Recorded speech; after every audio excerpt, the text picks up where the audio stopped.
Speaking of stupid, we talked about Metal Gear Survive, which released last week. I played the beta for that actually. Yeah, That came out. It was like 2-3 weeks ago.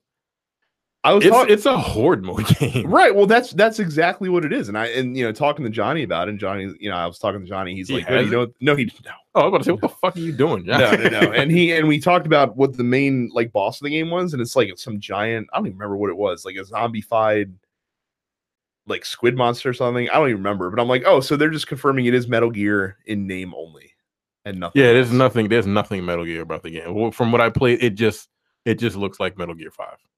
That's it. Nothing about it screams Metal Gear. It's just you running around a fucking map. You collect stuff, and then you go into this horde mode function and try to stop this and try to ward the zombies off. That's it. Well, I mean, that was one section of the game. I don't know what else you do in it. Well, this game is $39.99, and for that price, you get one character save slot. And if you want more, well, it's gonna cost you $10. Will unlock 3 more character save slots that you can run multiple characters without deleting the one that you started the game with. And people are not happy about this. There's another game that has one save slot, and I cannot remember what it is, but they didn't charge you money for a new one. They just said, fuck you, you get one slot. I can't, what the hell game was it? And I cannot remember. It's pissing me off. But this is egregious. It's pretty unbelievable. Coming from fucking Konami. So apparently there's tons of microtransactions in this game. They have these things where you can buy what are called SV coins, which you can use to do what? To buy dumb shit, basically. Is it cosmetic? Materials. No, I mean, it looks like that there's stuff you can use in the game, but that don't break the game, if that makes sense. It's like currency. Yeah, basically. To buy shit. Basically. But yeah, and you can use 1,000 of these coins, which is roughly $10 worth of money to purchase an additional character slots. So for your character. When I saw this story originally, my first thought was, first of all, that's ridiculous. Like $10 for a new save slot. Suck my dick from the back, as Desus would say, or Mero would say. Secondly, who the fuck does Konami think they are? They don't have any right to charge you for anything. Nothing. They don't have the right to charge you for this game. That's not all. If you want more than 4 loadouts for your character in co-op multiplayer mode, you can spend money on that too. $5 for a loadout. Upgrade your for how many loadouts? Well, it'll upgrade your weapons storehouse, which will let you store more custom loadouts or have more storage for your custom weapons in the game. Look, people. Nah, this is a PSA right now. Look, this is Konami we're talking about here. I know you play whatever Pro Evolution Soccer or whatever the fuck. That's the only other game they have. Literally. I cannot think of another Konami property that's actually on any system currently. Is there anything else? No. Yeah, except for Metal Gear Solid 5, which came out 2 years ago. I implore you, don't do this. It's already been buy done. A new slot. Oh, you're saying people don't buy. I'm talking about please don't do this. Because if you do this, you are literally part of a really terrible problem. These niggas are charging you $10 for an extra slot. Apparently $5 for loadout. Apparently, Metal Gear Online, which was shipped with Metal Gear Solid 4 up to almost 10 years ago, did the same thing. But that was also a spin-off online mode that was in a full-fledged game. That was a bonus. So I can almost sort of give them a pass for that. Not when the entire game itself is multiplayer.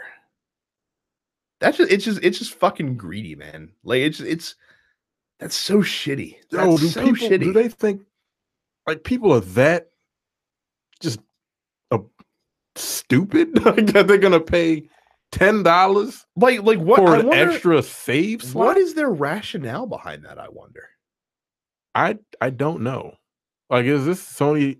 I mean, Konami is a Japanese company, of course. Yeah. What are they thinking?